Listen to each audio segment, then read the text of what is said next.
दूसरे राज्य में तो कोरोना में ऐसे लोग मरे, ये पड़ोस के ही राज्य में, यूपी में और अलग अलग राज्य में इतने लोग मरे, लगता है मुर्गी लोग मर रहा है कोई बीमारी से।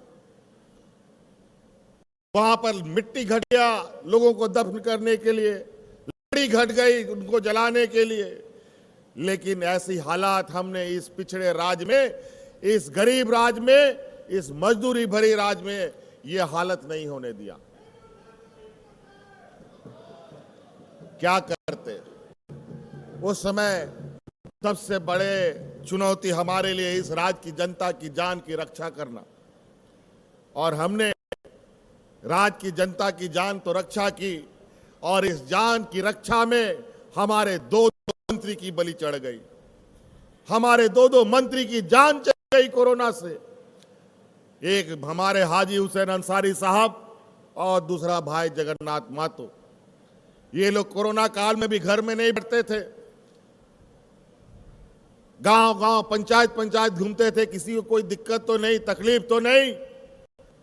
हमने लाख मना किया था कि आप बूढ़े बुजुर्ग लोग बाहर मत जाइए, पूरा देश लॉकडाउन है, आपको ये बीमारी हो सकता है निगल जाए, क्योंकि ये ऐसी बीमारी थी का ना आता ना पता, ना दवा ना दारू, कुछ।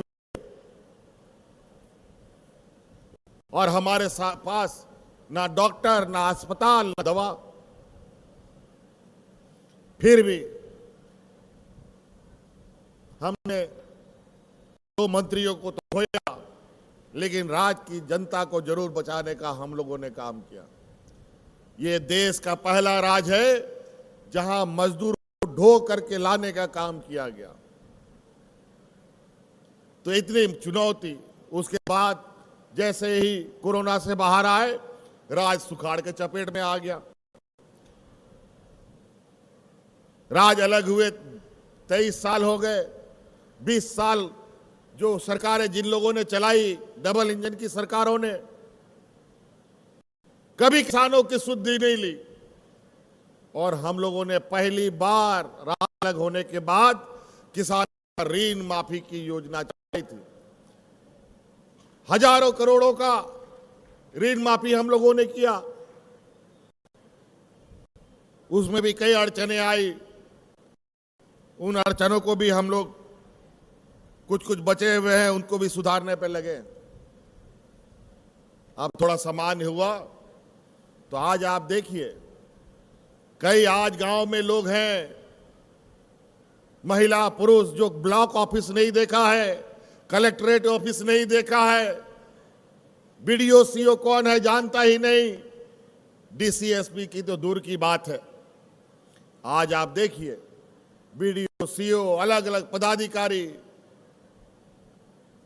जिला हेडक्वार्टर के पदाधिकारी विभिन्न जगहों पर जाकर आपके बीच में आपकी समस्या का समाधान कर रहे हैं।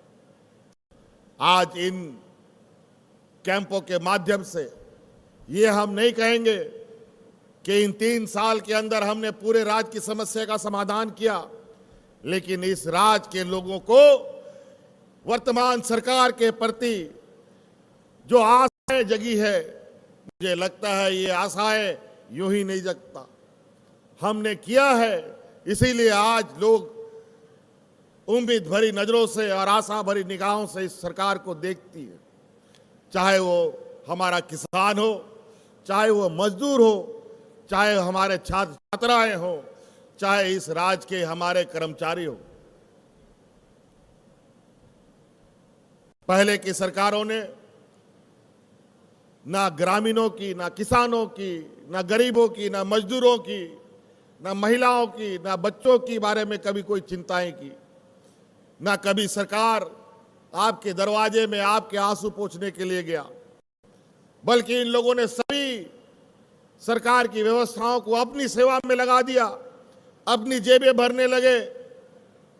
राज्य के हक अधिकार की बात कभी हुई नहीं, कभी भी यहां के अधिकार के लिए कोई लड़ाई नहीं लड़ा, सिर्फ और सिर्फ इस राज्य के खजाने को लूटकर अपने व्यापारी मित्रों के जेबें भरने में लगे रहे। आज देखिए,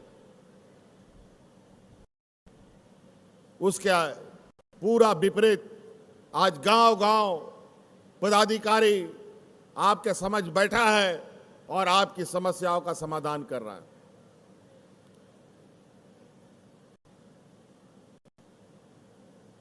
सभी बुजुर्ग, सभी महिलाएं, सभी विधवा महिलाएं, विकलांग बच्चे, बुजुर्ग, सभी को उनका एक जीने का सहारा। हमारी बच्चियां आज सावित्रीबाई फुले योजना से आच्छादित हो रही हैं। पहले 2 बच्चियों के लिए हमने ये योजना चलाया था और मैं आपको बता दूं, अब ये 2 बच्चे वाला व्यवस्था अब हम समाप्त करने जा रहे हैं। अगर घर में हमारी 4 बेटी है तो चारों को सावित्रीबाई फुले की योजनाओं से हम जोड़ेंगे।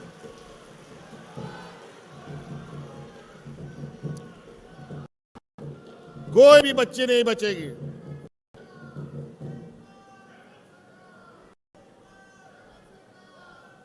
कई ऐसी चीजें हैं जो हमको भी जानकारी नहीं मिलता है। बड़ा हमको तकलीफ हुआ था। एक दिन अचानक ढेर सारी बच्चियों के साथ 10, 12, 15 बच्चियों के साथ हमको कोई बातचीत करने का मौका मिला, बाल पत्रकार के रूप में, और सभी बच्चियां थी। अचानक हमने पूछा कि बच्चियों बताओ, तुमको सावित्रीबाई फुले योजना मिला कि नहीं मिला? उसमें से सभी बच्चों ने हाथ उठा लिया, लेकिन बेचारी एक बच्ची ने हाथ नहीं उठाया। हमने पूछा क्या हुआ बेटा, तुमको क्यों नहीं मिला? बोला हमारी 2 बहनों को मिल गया है, हम तीसरी बहन है, इसलिए हमको नहीं मिला। जब ये मैंने बातें सुनी तो मुझे लगा कि ये तो अन्याय हो गया,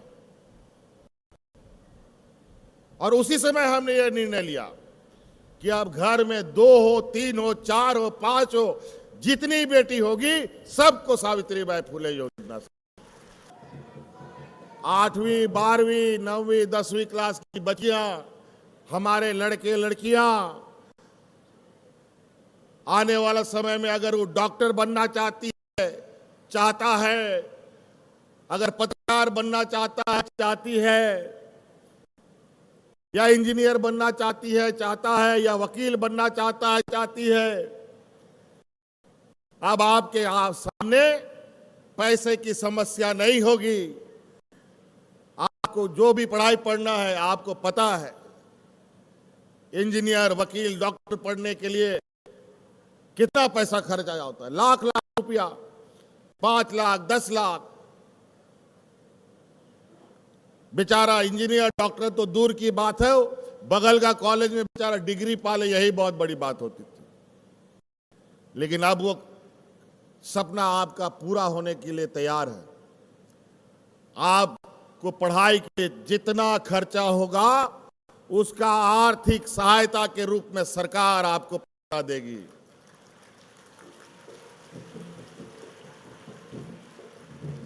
हम देंगे आपको पैसा। आप मां बाप बोझ बनने का जरूरत नहीं है, और कोई आपको जमीन बंधक रखना नहीं है, कोई गाय बकरी बेचने का जरूरत नहीं है, और मां बाप के सामने नहीं, आप सरकार के पास आइए, आपको 2 लाख, 4 लाख, 5 लाख, 10 लाख रुपया लगेगा, सरकार आपको पूरा पढ़ाई का खर्चा देगी।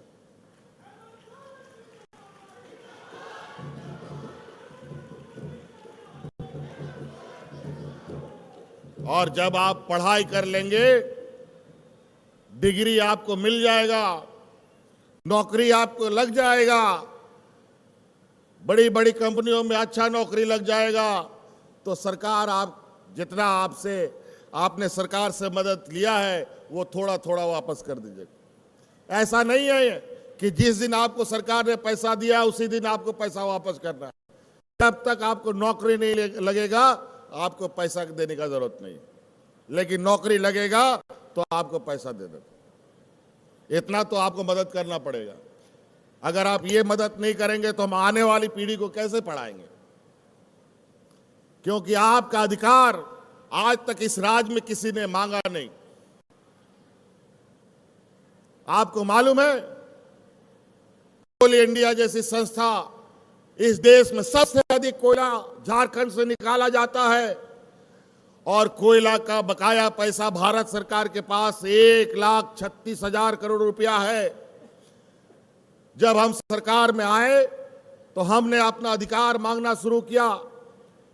केंद्र ने भी कहा कि हाँ देंगे देंगे देंगे, लेकिन झुंझुना दिखाता गया। और इससे पहले 20 साल तक जिन सरकारों ने राज किया, कभी भी अपना अधिकार नहीं मांगा और ये पैसा आपका पैसा था। और ये पैसा आज देने में आनाकानी करते हैं, चाहे वो पैसा बकाया का बात हो, चाहे गरीबों का आवास की बात हो, चाहे वो आपदा में सुखाड़ का राहत का मुआवजा हो, कुछ भी नहीं ये दे रहे।